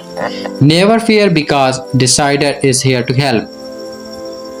So, the movie's plot summary and the River Rage movie ending here, including why the cops switch sides at the end of the River Rage. The movie River Rage plot and summary. We meet our protagonist Terry Richmond as he's biking down an empty road with metal music blasting in his headphone. Because of this, he doesn't hear the police siren behind him. The cop drives closer and closer to Terry until the car hits the back of the bike, sending Terry flying into the dirt. Officers Evan Marston and Steve Lane offer no remorse for hitting Terry and claim he matches the suspect description for a reported stolen bike. They search Terry and discovers a large sum, 30,000 more than cash in his backpack. Terry explains the money is to post bail for his cousin who is being held at the Shelby Spring local jail and will be transferred to a state prison if he doesn't get to the courthouse with the money by 5 p.m. Despite the fact that Terry's bike turns out not to be the stolen bike, the cops still seize Terry's cash. They claim they have concluded from the investigation that the money is drug currency and that they therefore have a legal right to claim it. They let Terry go without his money. At the Shelby Spring courthouse, Terry explained what happened. A court clerk named Summer, played by AnnaSophia Robb, takes pity on him. She explained to Terry the concept of civil asset forfeiture, a law that is supposed to help the fight against drug cartels. But Summer hints that the cop is the town are corrupt and using the money seized for themselves. Terry explained that his cousin has enemies in the state prison and will be killed if he is transferred there. Terry tries reporting the robbery to the cops and is threatened by the sheriff to back off. Terry tries to make a deal. If he can get $10,000 to bait out his cousin, he'll let the cops keep the rest of the money and will not go to court to get back it. The sheriff seemingly agrees to the deal and tells Terry to return at 9 a.m. on Monday morning, where they will have his cousin. Terry arrives on Monday at 9:03. His cousin is already being transferred to the state prison. Terry realizes that the sheriff never intended to honor the deal. At the point, the police realizes that Terry is not only an ex-Marine, he was a teacher in the Marine Corps martial art programs. He is a badass. Using brute force, Terry disarms 2 cops and takes the sheriff hostage. He restrains them in the police station. He retrieves his cash from evidence. In the evidence room, he seeks a lot more cash and weapons that have also been seized from civilians. Terry takes only $10,000 cash from his cash and leaves the rest at the station, still honoring his end of the deal. Terry gets the cash to the courthouse. Summer rushes to post the bail. It's not clear that if it goes tough or not before cops come in and arrest Terry. But rather than charging him, the sheriff tells Terry his cousin was attacked in the state prison and will likely die. The sheriff offers him a new truck to go away quietly. Terry tells to leave town and warns that if he ever come back, they'll be trouble. Terry's cousin dies and Terry leaves town as instructed, but then he gets a call from Summer. Summers, a former drug addict, was forcibly injected with heroin in her home as punishment for helping Terry and as a warning to stop sniffing around. Not knowing how to call, she calls Terry for help. He returns to town to help her recover and she reveals she lost custody of her daughter and needs the courthouse job if she ever wants to see her child again. Both Terry and Summer agree to let this all drop. But on Terry's way out of town, he is pulled over by Officer Steve Lane. Terry notes that Steve did not turn on his police light and the cop replies it's because turning on the light activates the dash camera. He intends to shoot and kill Terry. Terry managed to escape. Meanwhile, Summer is fired for her job when an intraoperative drug test shows as she's been using. With little left to lose, Terry and Summer decide they will expose the corruption, conspiracy, and bring these cops to justice. Summer reveals she has a good cop friend at the police precinct who might be willing to help them take down department. She does not say who, but Terry assumes it's the friendly black women officers and dubs her code name Serpiso. Summer and Terry pay a visit to Summer's friend, the judge, who explained that basically the thing that happened to Terry at the beginning of the movie was no accident. The Shelby Springs police force has been arresting civilians for misdemeanor and posting extreme high bails, assuring that friends and family will come to the town with large sums of cash. Then the police arrest those people, seize their cash using the civil asset forfeitures law and use the cash to fund the department. It keeps the police funded and the taxes low. Because many of these misdemeanor arrested are aggressive and questionable, the cops don't want anyone to get their hands on the cash cam footage. Luckily, the cops only have to have the footage available for 90 days after the arrest and then they can destroy it. However, there are some dash cam videos on hard drive at the courthouse that the police cannot access on their own. Those hard drives contain the evidence that can bring down the department. Summer and Terry break into the courthouse and retrieve both hard drive and SD cards for dash cam footage. However, Summer is captured by an officer. Terry tells the police they will exchange the SD card for Summer's safe return, but he tricks them. Instead of going to the drop-off pad, he goes to the station.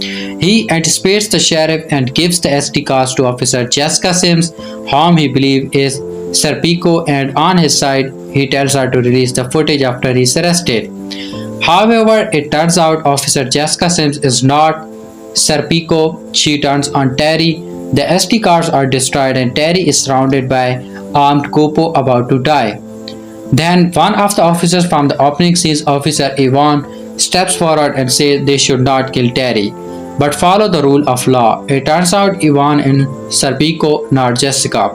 The sheriff shoots Officer Yvonne and all hell breaks loose. In the chaotic fight that follows, Yvonne tells Terry to turn on the police light in his seizure to activate the dash cam.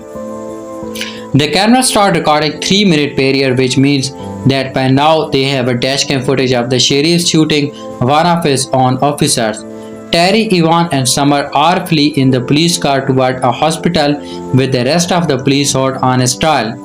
During the movie's big car chase, it seems like the good guys are about to lose. One of Terry's tires is shot and the cops quickly catch up. But then Officer Jessica turned out to be a good guy after all. She rams the sheriff car off the road and puts the sheriff under arrest. Their car is allowed to keep driving instead of chasing him down. The remaining officers providing police to escort to the hospital. Terry tries a drugged out AnnaSophia Robb into the hospital, retrieve the dash cam footage from the car, and the movies end. It all happened very quickly, but I believe we are made to assume that the remaining police cars like Officer Jessica decided to change side at the last minute. After Jessica rams the sheriff, another cop says on the radio she got the chief. Jessica replies affirmative. It's clear that while the sheriff was taken off guard and other cops had conspired with Jessica to betray the chief. Why? My guess is that the remaining cops realized that with an investigation done by an outside police force, which seems likely to happen, given the way that has snowballed, all the unsorry evidence and corruption they are trying to cover with all come to the light. In order to spare themselves, they decided to switch sides and let the sheriff take the fall instead.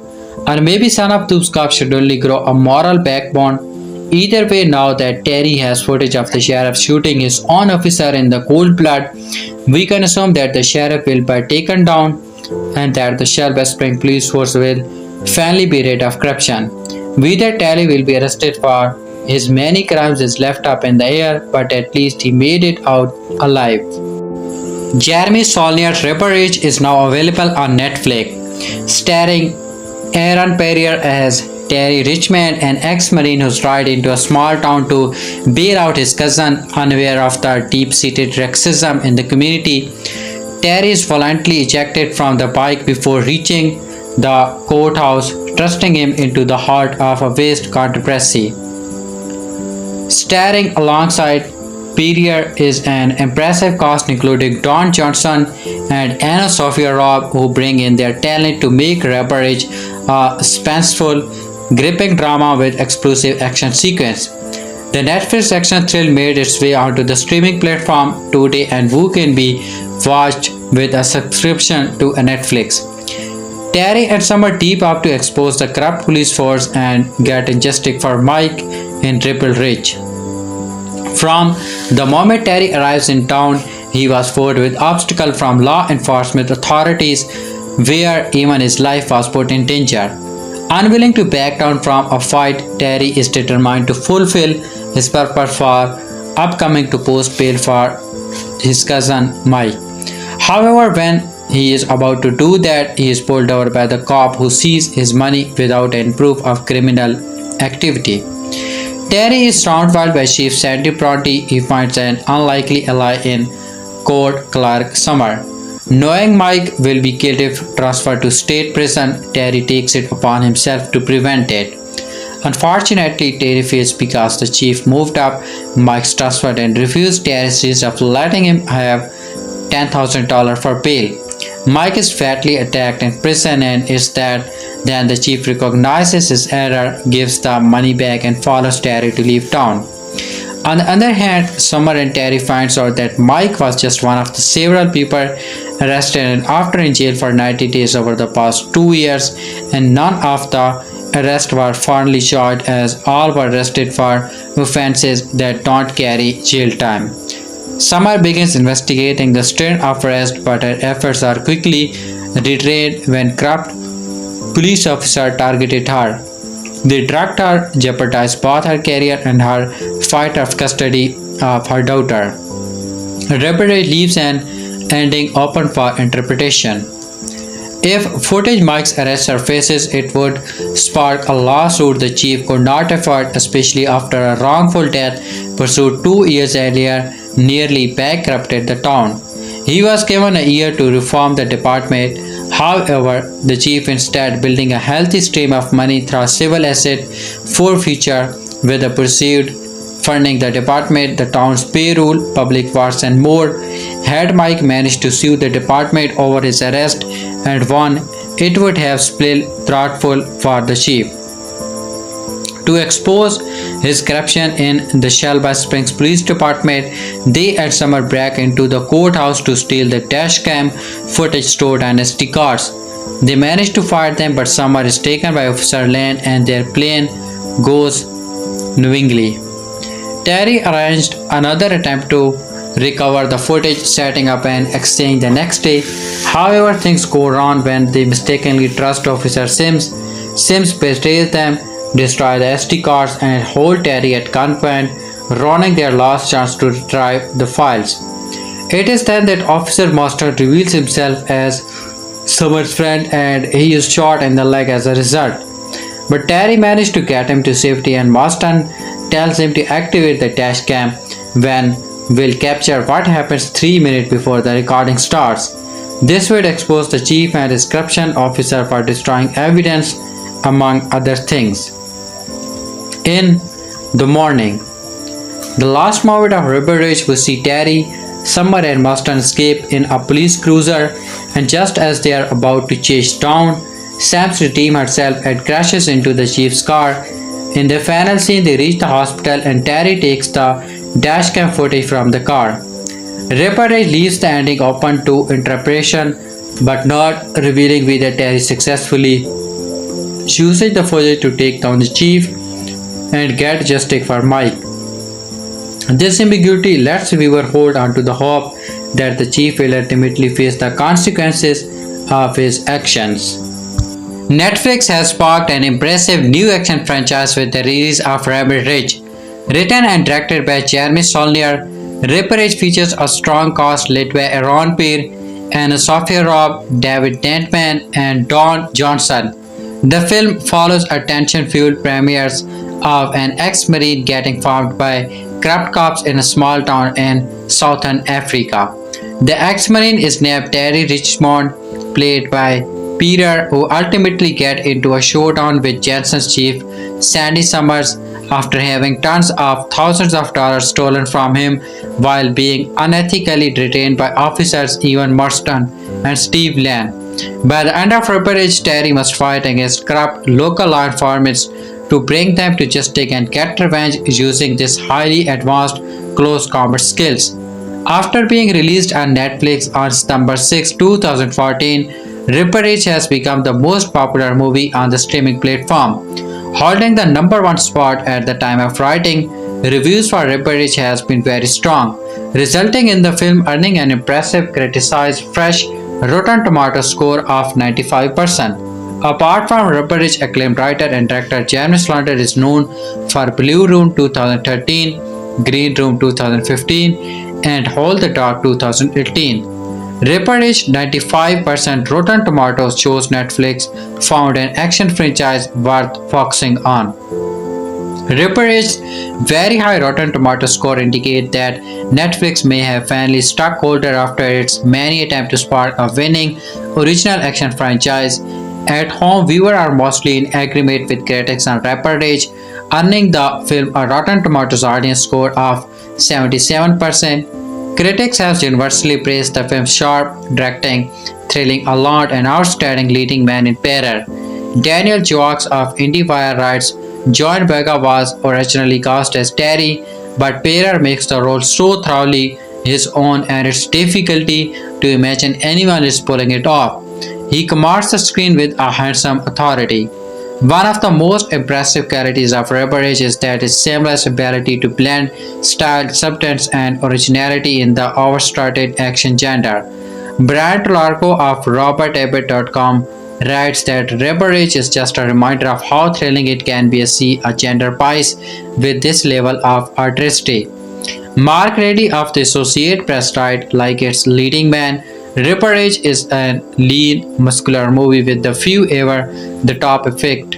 Save for Pierre's spectacular eyes, it's a trip of small budget, naturalistic filmmaking. Many of the reviews from top critics are 3.5 to 4 or 4 to 5 stars, indicating that Rebel Ridge is not just good but great. Netflix had not had much luck with building action movie franchise. Netflix had some success in the past with its original content in the action genre, but none that is as promising as Rebel Ridge currently is. The Extraction franchise, led by Chris Hemsworth, is one of the greatest success stories and has already sparked two movies, with a third Extraction movie on the way. One of its more notable original action misfires, however, was the Ryan Gosling and Chris Evans led The Grey Man, which theoretically might have sparked sequel after its 2022 release if the critical reception had not been so mixed. Directed by Joe and Anthony Russo, The Grey Man looks like a winner on paper but received a Rotten Tomato critic score of just 45%. Other Netflix original action movies that failed to achieve the acclaim of Rebel Ridge include the comedy series Thrilled Red Notice, which combined megastars Gal Gadot, Ryan Reynolds, and David Johansen, and left a Kevin Hart lead heist comedy that hardly got off the round. That There's a Side Center recent Rebel Moon movies, which received a absolutely poor Rotten Tomato critic score of 22% and 16% respectively. If there are one key factor that separates Rebel Ridge from most of Netflix's biggest original action titles, it might down to the intelligence, creativity, and mastery of the tone realism of both the screenplay and the directorial approach. What makes Rebel Ridge different from past action movies on Netflix? Ripperage offers a fresh new face in Aaron Pierre and a thrilling take on a realistic scenario known all too well. The opening scene in which Trey is pulled over and retained by Officer Marston and Lane feels like a modern day news story about there is so smartly written that it intimately pulls you in a gripping sense of suspense. From there, the traction with Ripple Rage takes in our time, surprising and even dramatic as Terry refuses to stand down in the face of corruption by bona fide absorb of small town authority. Putting a highly trained veteran against local law enforcement is uncommon and compelling, with great supporting character who feels real and individualized throughout. In short, Ripperage has a clear vision and a direct message but is not empowered by either, leaving room to grow on into Netflix's next original action franchise. Rapper Rage director Jeremy Saulnier addresses with the movie is based on a true story. Scenario's latest Netflix production stars Aaron Pierre as Terry Richmond, a former Marine who gets pulled over by the police and has his money seized from him despite being legitimately owned by him. A confrontation begins between the Marine officers and the police department, overseen by Chief Sandy Brown, who secretly lead a corruption. Speaking with Netflix Tandem in the wake of film's release, Saulnier clarified if the movie is indeed based on a true story, stating that is not.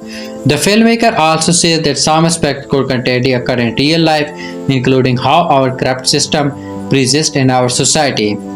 The film is not based on a particular incident but element if it could certainly happen. I am interested in examining corrupt system, not so much how they are built, but how they persist. For this movie, I wanted to tap into how the rest of us react to said corrupt system, from corrupt politician down to the endless loss of a corrupt customer to all gone wrong. How Ripperage showcases corruption. The core of Ribberich's story examines the corrupt system in power and how they can get away with avoiding the law for so long. Terry has his cash seized by the police in a civil asset for future, which is legitimate legal framework that allows the police to take away his money.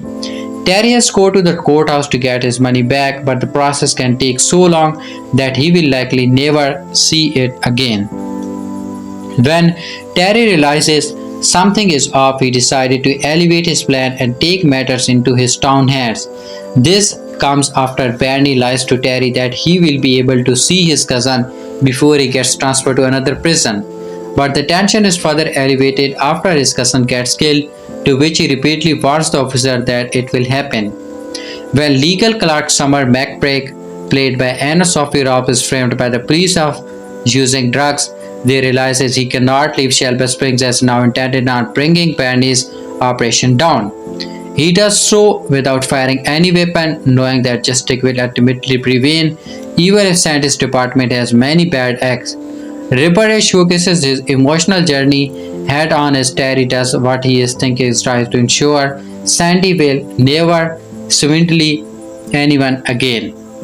Joan Boyega was all set to play Terry Richmond in Ripperage before Aaron Pierre was taken aboard for the role, which raises question about why Boyega dropped out of the Netflix film. Even though Ripperage is a relatively low-budget action film, it was surprisingly in production for the past 5 years.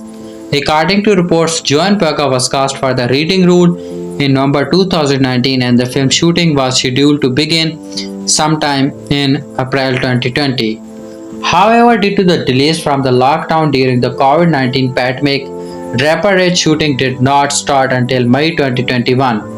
In June 2021, the film's production faced another major challenge when Joan Boyega abruptly departed from the project. This is when Aaron Pierre was cast for the leading role. Fortunately, the third time that was a charm since the film shooting went smoothly hereafter. Although Aaron Pierre's casting has worked wonder for the Jeremy Saulnier movie, it is hard not to be curious about why Joan Boyega backed off from the film. Joan Boyega left Ripperage during production due to the family reasons. Since lead actor rarely leave movie projects midway through shoots, Joan Boyega's sudden departure from Ripperage triggered many rumors. The fact that the actor left the film's production without any informing anyone led anyone to speculate that he had a range of reasons. including issue with the script and problem with his accommodation. As per report, Netflix top executive even tried to convince him to return to the movie set but to no avail. With what allowed the Netflix action movie production was temporarily disbanded before its filming ensured again with Aaron Pierre as the lead. Joan Baker agent on gun later issued a statement in which he dismissed the rumors and revealed that the actor had to shortly leave due to the family reason. I can categorically say that these rumors are completely untrue, he said, confirming that Boyega had a wonderful relationship with Netflix, which will only continue to grow in the future. Why Aaron Pierre replaced John Boyega as Terry Richmond in Rebel Rage? Aaron Pierre only had a little over 10 acting credit under his belt, with his most notable movie and TV project being Old Brother and the Underground Railroad. Before hopping on a pre-filming Zoom call with the actor-director Jeremy Saulnier, had only seen him in the Underground Railroad, which itself was enough to seal him the idea that Peter would do injustice to the leading role in the Rebel Age. As Jeremy Saulnier revealed, he saw the cops and the presence before saying, "That's it, that's my guy." As seen in the Rebel Age, Aaron Pierre undoubtedly has the cops and the screen presence to portray a badass action hero like Terry Richmond. Although Rebel Age in his first lead role, his performance in the movie will likely pave the way for him to land more protagonist parts in other films and TV shows. It all goes well, Rebel Right might also sequel which could again feature Aaron Pierre at its lead.